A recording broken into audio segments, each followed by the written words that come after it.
Today we're going to look at the differentiation of trig functions. Now you're familiar with sine and cos from standard grade and higher for the differentiation of them.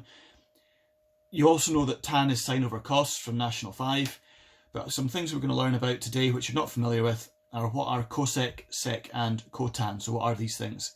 Well, cosec is just 1 over sine x. You can also abbreviate cosec into just CSC. Sec x is 1 over cos x, and cotan is 1 over tan x. Now if tan x is sine x over cos x, then cotan has to be cos x over sine x, the other way around. Now I remember these by thinking sec, well, that's almost like cos back to front, so I think of them that way. So sec goes with cos, cotan goes with tan, that one's fairly obvious, and by process of elimination it's not cosec, sorry, it's not sec, it's not tan, so therefore this one has to be sine. So cosec is 1 over sine x, so I just remember them that way.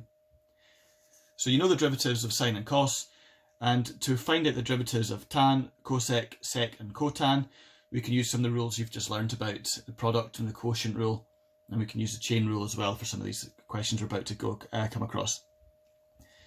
So tan x is sec squared x, cosec is that, etc. And these are given to you in the formula sheet, and these rules only apply when we're working in radians. Now in your worked examples in the notes, you'll be able to see, for example, how you differentiate sine x over cos x. So we're going to take a look at that first of all. So the example that we're given is y equals tan x, and that is equal to sine x over cos x.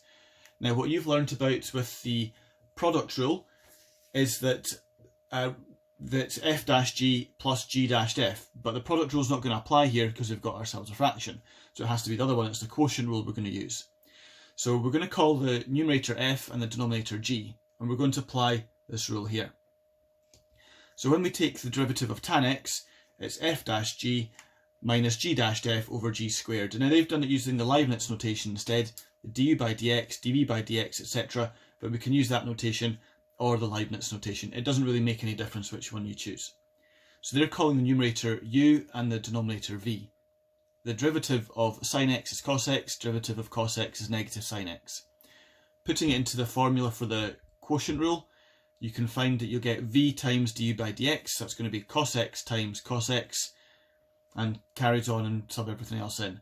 We can then tidy it all up, remembering your trig identity of cos squared x plus sine squared x is equal to 1, and you get 1 over cos squared x. Now if you remember that 1 over cos x is sec x, therefore 1 over cos squared x is going to be sec squared x. So we get the derivative of tan x being equal to sec squared x. Over the subsequent pages there are numerous examples of taking derivatives of various functions, and I'd like you to practice doing that and then working through the examples, make sure that you're getting those correct.